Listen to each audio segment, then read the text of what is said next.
We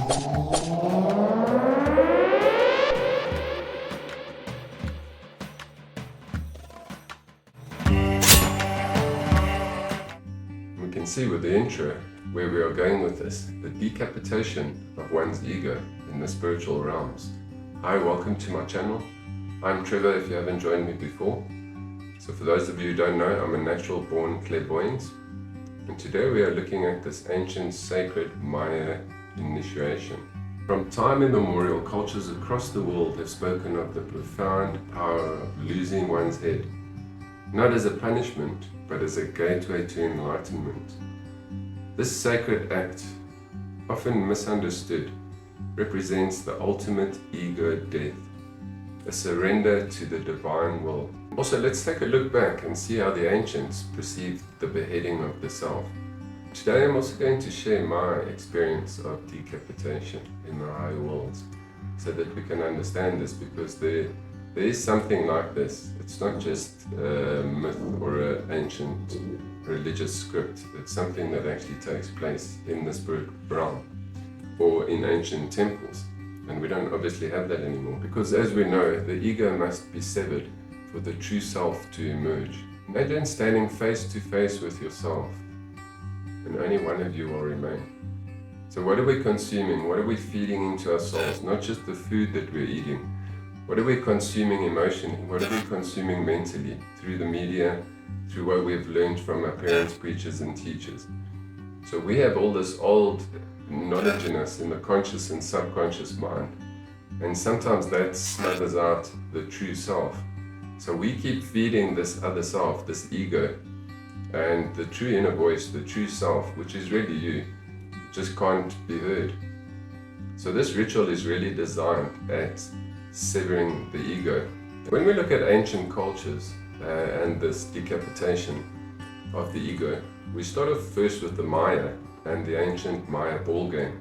So for those of you not familiar with the ball game, the Maya used this ball which they needed to hit with their hips and shoot it through a hoop. The winner of the ball game has their head decapitated. So you've got to ask yourself, would you win a ball game if you knew your head was going to be chopped off? And then also, what is the instinct of all creatures, whether it's an insect, a worm, a bird, a fish, and even you? Your instinct is to survive. So anything trying to harm you or kill you, you're going to try and prevent them. Who in their right minds would allow their heads to be decapitated? So you also got to think again, this is a narrative that was created not only by the Spanish, but by media to paint the ancient Maya as savages and the Aztecs as savages and the North Native Americans. And in a way they successfully did it. But slowly the truth is coming out. This ball game really, I'm going to touch on this in another episode in the future somewhere. Really it was a game that they wanted to win. There was a great reward for winning this game, and it was the decapitation ritual or some other ritual up in the pyramid. So definitely not decapitation of one's physical head. In the Popol Vuh, the ancient Maya god, his head is decapitated. And planting this on a tree, the blood impregnates one of the maidens, and two twin sons are born. And these two twin sons enter the underworld, in other words, the world under the spirit world. And their heads are decapitated, only for them to be reborn again, renewed. We can see in ancient Mayan religion that this was quite prevalent. It's one of the most famous stories in Mayanism. Of course, we can't miss the Aztecs out, because they had similar rituals to what the Maya and the Native Americans had. But this sacred ritual was misinterpreted. So we know that the ancient Aztec definitely chopped heads off and removed hearts from sacrificial victims. And we also have stories amongst the Native American tribes of the beheadings in initiation, the shamanic visions of the headless.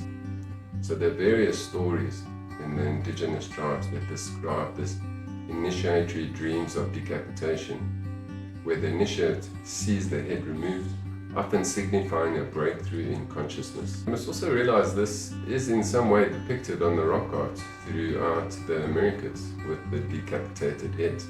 And then from India we have Chinnamasta, the self-decapitated goddess.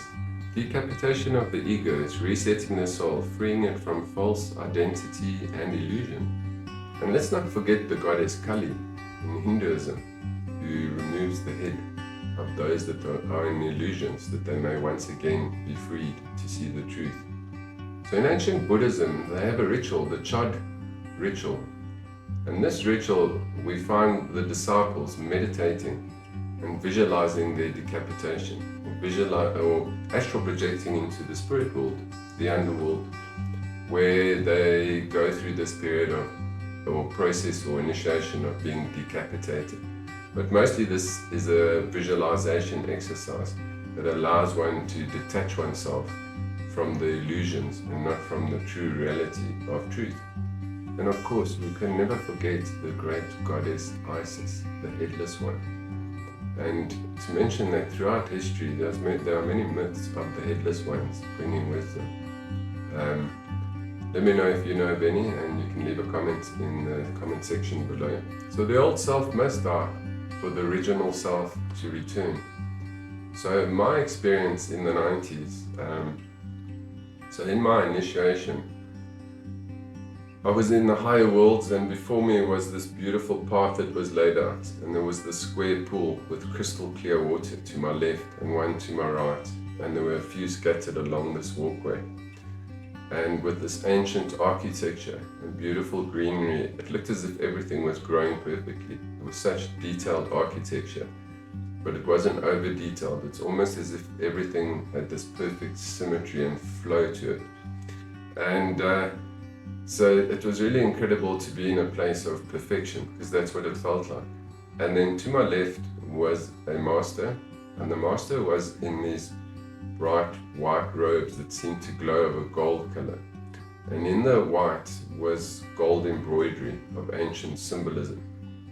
And the next moment I was standing in the water, sort of knee deep, and in front of me was myself. There were two of me, identical. And to my left, the master was standing holding the sword. And he gave me the sword, and as I looked at the sword, it was ancient, it was perfect. And it had this ancient script and symbols on it. And somehow I realized in that moment that the sword had my name on it. This was my sword. And as he gave it to me, I realized all the training was for that one moment to decapitate myself. And as I did it, well, both of us stood in the water, but the other self, the ego self, the head fell off, the blood spread out in all directions, and this crystal clear water just flowed with this blood. And as I stood there at my initiation, well, I had passed my initiation, it was over. I decapitated the ego, the will of the lower self, the desires, and allowed my true self to breathe again and to come into the light and under the will of the divine. And that's really how it happens.